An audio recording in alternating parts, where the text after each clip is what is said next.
Jordan Anthony. He is stepping into the biggest 100-meter field of his young career. Across the track stands Oblique Seville, the reigning world champion. Seville just lost a race he was supposed to win. Now Monaco decides who the world should actually fear. The meeting Hercules EBS arrives in Monaco on Friday, July 10, 2026, as the 10th stop on the 15-meet Monaco Diamond League calendar. The men's 100 meters closes the night at Stade Louis II, and organizers are calling it the blue ribbon event of the entire evening. That is not exaggeration. The reigning world champion is in the field. So is the reigning world indoor champion. So is an Olympic 200-meter champion. And so is a 2021 Olympic 100-meter champion. 4 different men, 4 different resumes. 1 lane assignment separating them. Oblique Seville of Jamaica enters as the 2026 world leader, having run 9.82 seconds. Jordan Anthony of the United States enters as the man trying to prove his indoor speed means something outdoors. Letsile Tebogo of Botswana and Lamont Marcell Jacobs of Italy complete a genuine 4-man contest for the win. Understanding Friday night starts with understanding what Seville overcame to get here. For 3 straight global championships, he came up just short. 4th place at the 2022 World Championships. 4th place again in 2023. 8th place at the Paris Olympics in 2024, the lowest finish of any finalist that night. Then came Tokyo, September 14, 2025. Seville lined up against Olympic silver medalist Kashane Thompson and defending champion Noah Lyles in the World Championship final. Thompson had run the fastest time in the world that season. Lyles was chasing back-to-back world titles.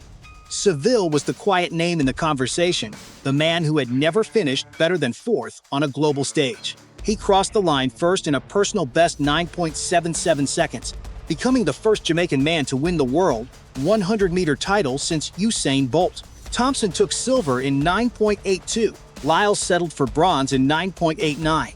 "I have proved that I am a true competitor," Seville said after the race. The 25-year-old from St. Thomas, Jamaica, trains under Glenn Mills, the same coach who guided Bolt for most of his career.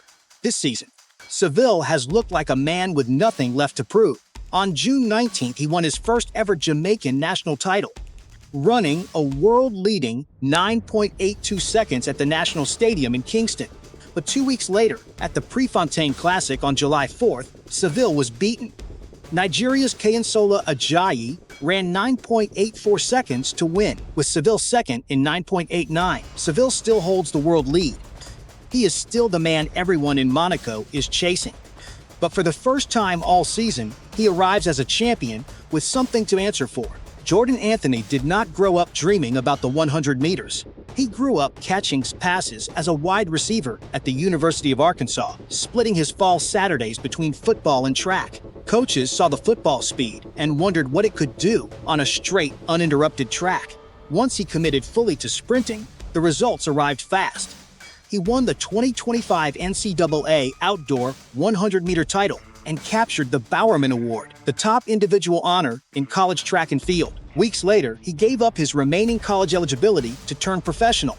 Then, in March of this year, Anthony flew to Torun, Poland, for his first ever international competition. He won the world indoor 60-meter title in 6.41 seconds, the fastest time in the world this season, and equal to the second fastest time ever run at a World Indoor Championships. He beat Trayvon Bromell, Kashane Thompson, and defending champion Jeremiah Azu to do it. "This felt easy for me," Anthony said afterward. "This proves to me I picked the right sport." Anthony trains in Claremont, Florida, as part of Noah Lyles' professional training group, and the two are close enough that Lyles personally handed Anthony a championship belt after Anthony beat him at the USATF Indoor Championships earlier this year. But indoor speed and outdoor company are 2 different tests. Anthony opened his outdoor season on April 18th with a 9.91 second personal best at the Tom Jones Invitational in Gainesville, Florida. Since then, the fields have gotten tougher and the results have slipped.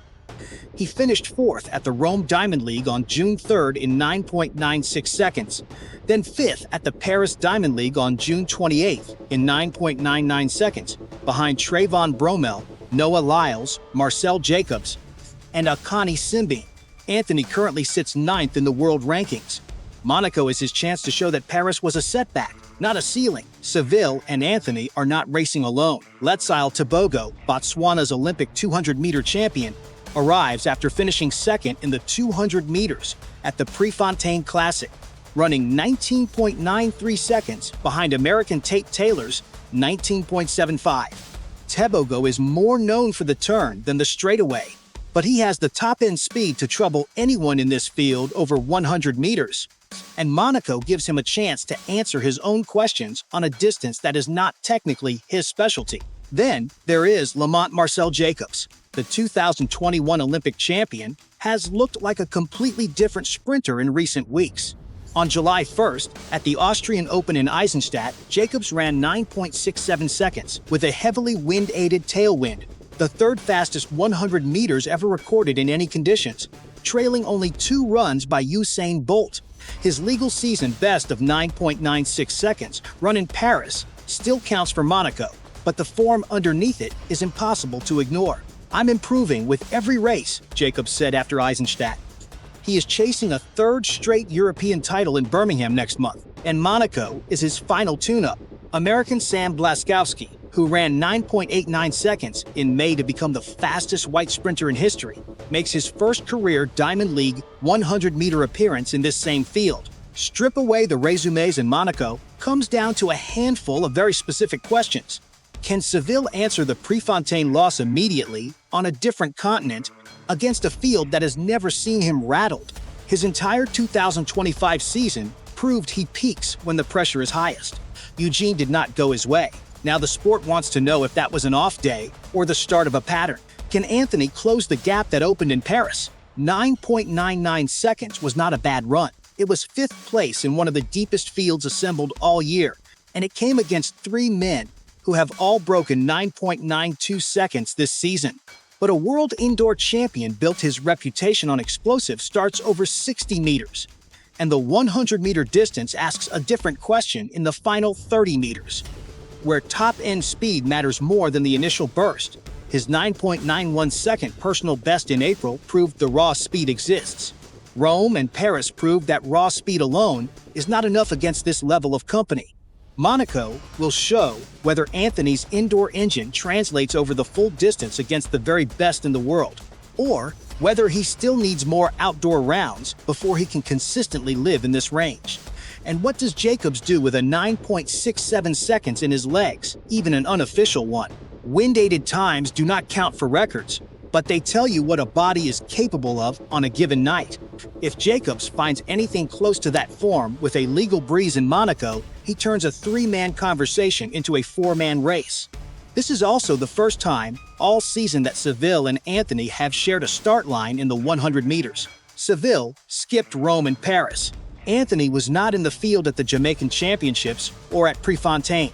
Monaco is the first true head-to-head between the reigning world champion and the reigning world indoor champion outdoors, and neither man has had to answer for the other's questions before now.